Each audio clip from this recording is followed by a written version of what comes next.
Thank you to the Forum Wehrgeschichte Oberösterreich in Ebelsberg for inviting me. Here are two variants of the iconic German Stielhandgranate, stick grenade or sometimes also called potato masher. I assume that nearly everyone would say that this is the German hand grenade of the Second World War. This one is an early version, the Stielhandgranate 24, and this one is the later variant, the Stielhandgranate 43. But more on this later. So let us look at the basics first. The Stielhandgranate 24 was an improved model of the First World War Stielgranate 15. The main difference was that it had a different payload and an improved fuse. The later had a less variation in its timing. It had about 4.5 plus minus 0.2 seconds until it detonated, whereas the Stielgranate 15 had about 6.5 plus minus 1 seconds, which was not particularly liked. The Stielgranate 24 used 165 grams of TNT, in total it weighed 480 grams, so about 1 pound, and had a length of 356 millimeters, so about 1.117 feet. Be aware that these values might have changed throughout the war due to changes in explosive and production techniques. In the top part the payload was located. It contains the detonator amplifier, whereas the detonator is located within the wooden stick that is hollowed out. As you can imagine, this was a bit labor intensive. At the bottom is a screw cap. If the grenade has its prime and everything else ready, the screw cap needs to be removed, and inside the stick is a cord with a weight. Once that is pulled, the grenade is primed. If you look at the top, you will notice that it's flat. It's basically just thin sheet metal and has no fragmentation sleeve like US or Soviet grenades like the RPD-33, which you can see here. This is due to the fact that this grenade intended to operate by blast and less by fragmentation. It also produced fragmentation, but to a far lesser degree. This of course comes with certain benefits and drawbacks. Fleischer notes: its effectiveness was based primarily on the pressure effect and the bang of the powerful explosive charge. In close proximity it was devastating, but soon lost power. Splinters had an effect within a radius of 15 to 20 meters. This made it an effective close-range weapon for attack, not so much for defense. Be aware that the contemporary source notes that the actual effective range of the fragments was less. Take this number as an estimate. Particularly since the explosives used were changed a few times, a source from 1940 notes the following. The hand grenade is used in close combat at distances up to 40 meters against opponents in or behind cover, or when the rifle cannot be used for other reasons. Weight about 500 grams. Effect: fragments 10 to 50 meters around, air pressure effect 3 to 6 meters. Strong moral effect: several hand grenades as a concentrated or stretched charge, strong blasting effect, wooden pillars, railroad tracks, etc. Nowadays therefore is a distinction between offensive and defensive grenades, whereas the latter ones generally are fragmentation grenades. The lack of fragmentation grenades was particularly made apparent in the experience reports from the Eastern Front. This led to the introduction of the fragmentation rings for the stick grenade. To quote the Armor Regulation Bulletin from April 1943, in order to give the troops the possibility to use the Stielhandgranate 24 as a defensive hand grenade, 1/3 of the Stielhandgranaten to be produced will be equipped with a fragmentation ring as of March 1943. The hand grenades with fragmentation ring are to be thrown only in defensive combat and from safe cover. The fragments can be lethal within a radius of up to 30 meters.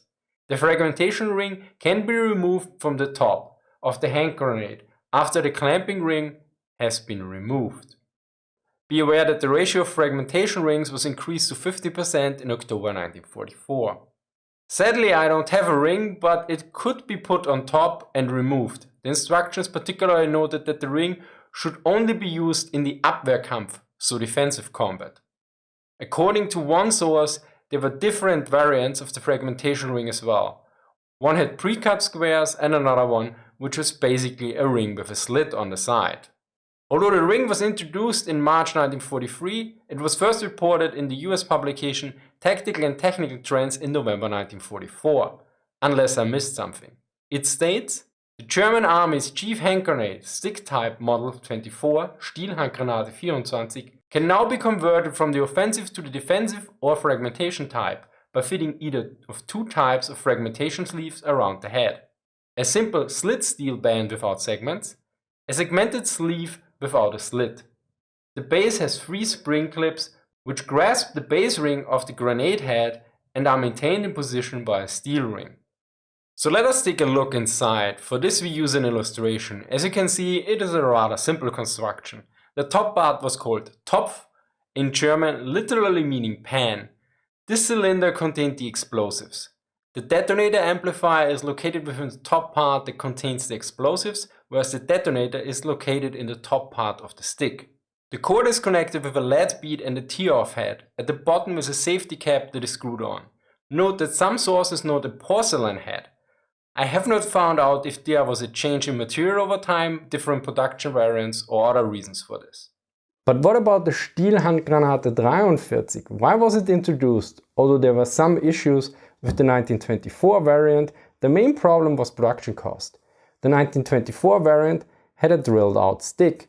This was of course labor intensive. The grenade was officially introduced in April 1944, yet a statement from mid-June 1944 notes that the grenade should reach the troops in the near future.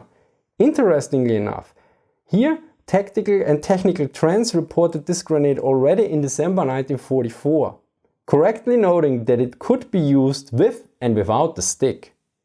A new model stick type or potato masher hand grenade, which can be thrown either with or without the handle, is now being used by the Germans. So let us look at the differences of both grenades. If you look at them, it seems the 24 variant is a bit longer, but if we take into account the fuse at the top of the 43 variant, it's almost the same actually. The 24 variant is still a bit longer, but generally they are rather similar in that regard. You can see an immediate difference. The stick of the 24 variant has a cap because it is hollow, whereas the 43 variant is not hollow, as you can see.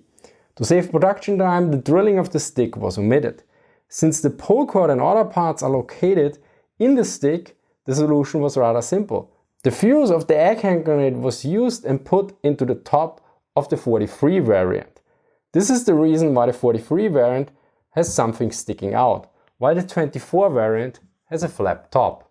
By the way, since the fuse was located at the top now and the ripcord was removed from the stick, the grenade could also be fired without a stick as well. As such, the 43 variant also was more versatile as well. Looking at the description on how the Stielhandgranate 24 was made ready for use, so adding the detonator and other part, it also becomes rather apparent that this process was way easier with the Stielhandgranate 43.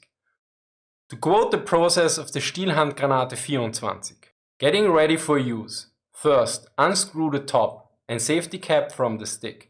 Second, the cord mechanism device is lowered through the stick hole from the handle side until it protrudes from the threaded hole at the bottom. Third, the cord mechanism is pulled into the wire loop of the detonator with the knot, not the lead bead. Fourth, the lead bead is pulled to the wire loop. Fifth, the detonator is inserted into the stick with the bead hanging freely and screwed tight to the left. Sixth, the bead is placed in the stick and the safety cap is put on. 7. The stick and top are screwed together if the hand grenade is not to be armed immediately. Meanwhile, the process for the Stielhandgranate 43 was the same as for the Handgranate, which had only 4 steps in the same manual. Let us look shortly at the production numbers during the war. In total, 75.4 million Stielhandgranaten of both variants were produced from 1939 to 1945. Meanwhile, of the egg hand grenade, a total of 84.2 million was produced from 1940 to 1945, since it only entered service in 1940. These production numbers raise one question: why is the stick grenade generally seen as the German hand grenade, although the egg hand grenade was produced in larger numbers? Well, this question and various other aspects, like a comparison between the two grenades, is covered on my video What Everything Gets Wrong About the Potato Masher. To summarize, the legendary stick grenade of the Germans in the Second World War was in a way actually two different grenades. Although the shape was rather similar and the Germans counted them in terms of production as one, The Stielhandgranate 43 had actually more in common with the Handgranate 39. After all, they use the same fuse system. Then again, in terms of usage and flight characteristic, it makes sense to see them on the tactical as basically equals in terms. I hope you learned something new. Thank you to the forum Wehrkunde Oberösterreich in Ebelsberg for the equipment.